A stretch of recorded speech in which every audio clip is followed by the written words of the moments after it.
So, there you go. Eddie getting that off his chest. All in the crowd quite enjoying that. Some of them there, some of them just staring, slightly bemused. Almost as if they'd never heard of rubbish.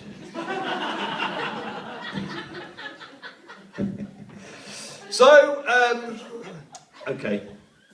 You've been a lovely crowd. I'll finish with another little thing, and then we'll go home. Should we all go to mine? Do you want to come back to mine? South London. It's not far. It's 60 odd miles. Come on, let's go crazy. Are you mostly locals? Yes. Yes, mostly. Where are you from in London? A very, very direct question, Heckle there. Let's see how Eddie deals with that. I'm from South London. Clapham, do you know it? Are you from London? No, but I've lived there, so... Ah. I worked in Clapham for a while. Ah.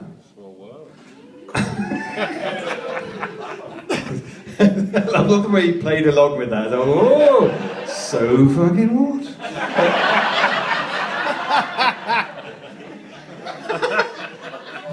Alright then, let's see this to its conclusion.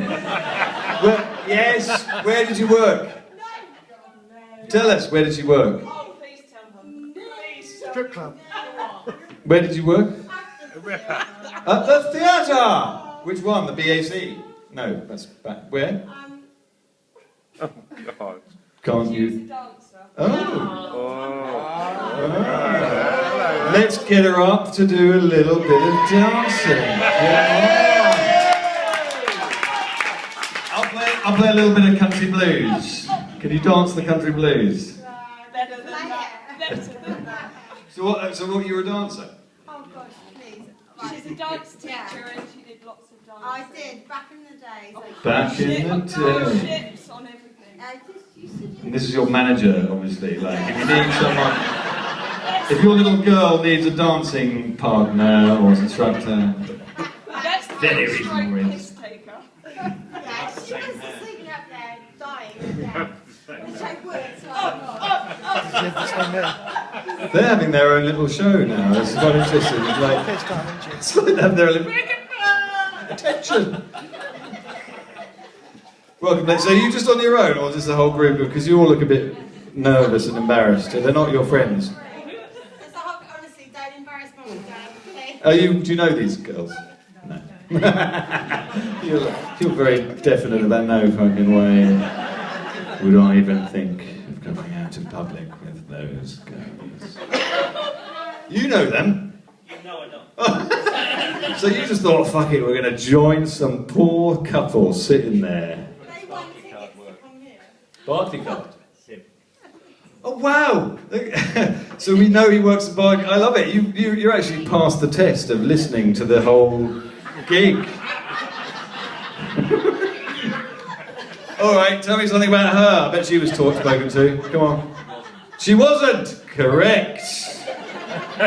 It's like pub trivial thing. It's like it's the new pub quiz. You watch a comedy show and then you get tested on it. Who does he work for? Easy. Not only did he answer the right question, but he put a little joke in there as well. That's 2 points. Easy slut.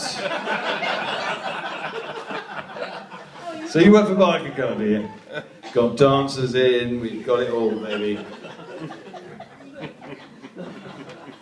So, as I say, I'm in a relationship. You know, we've been together 6 years. Crazy times. Yeah, thank you. And you know what? I think the most difficult thing about being in a relationship is this, right? You have to remember all the trivia that your girlfriend tells you about herself. Sometimes years. Oh, sorry. When I say trivia, by the way, I mean vital information. That must be remembered at all times. That she tells you about herself sometimes years before, because eventually you get tested, don't you? Out the blue, she's like, all right, what's my favourite flower? Shit, I wasn't listening. self-raising.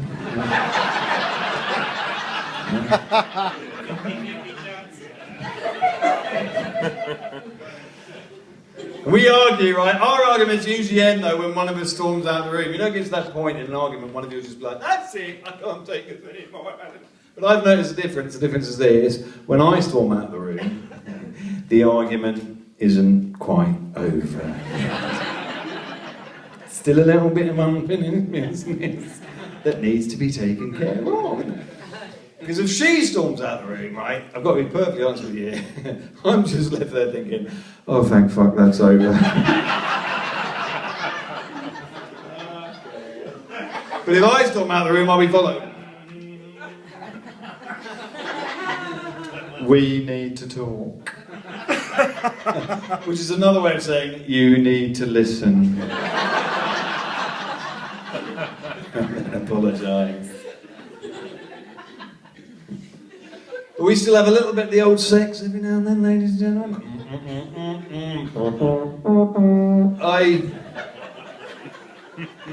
People say that men think about sex all the time. I never did. I'm not even when I was in mid-prime. I mean, I'm not thinking about sex all the time. That's mad, isn't it? You know, like loading the dishwasher going, get in there, you filthy little slutty plates.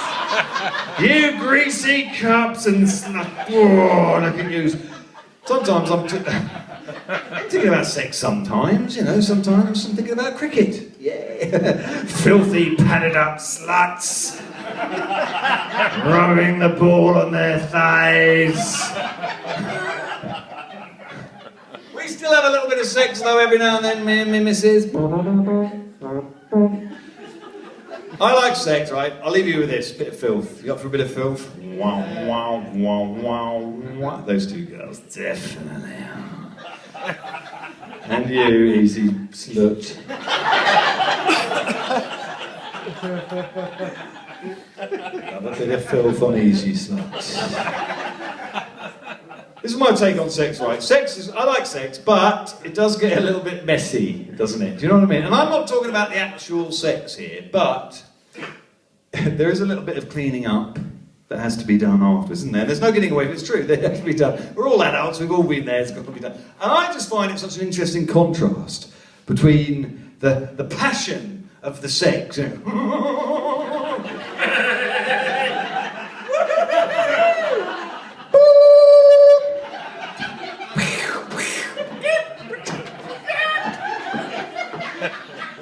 That is my technique, by the way.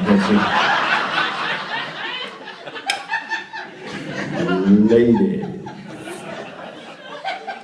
The passion of the sex, and then sudden reality of you've got to clean it all up afterwards. I mean, they don't show that on the romantic movies, do they? You know, the woman standing there with a wad of tissue paper stuffed.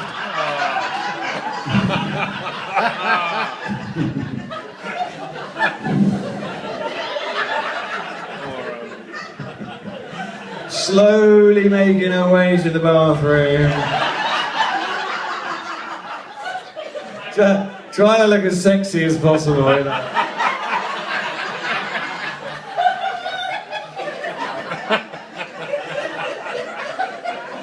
The man lying there, picking bits of tissue paper off the end of his cock.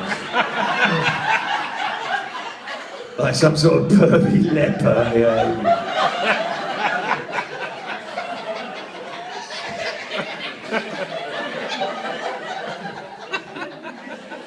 And then, when you finish cleaning yourselves up, you've got to deal with the wet patch, haven't you? That's got to be done. I love that. You know what? That's a great moment. It's a very human moment, isn't it? It's a funny moment, because you're both standing there, aren't you, staring at it, like a couple of sort of, you know, reluctant car mechanics. Yeah.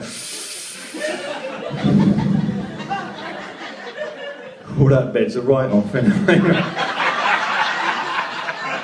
You'll have to change the whole mattress on that baby, I think.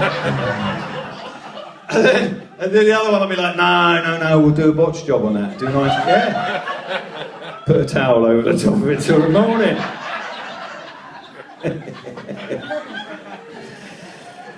Oh, ladies and gentlemen of the Walnut Tree, I've been Andy Vandenberg. Hopefully see you again. Thank you very much. Good night. Cheers. Thank you.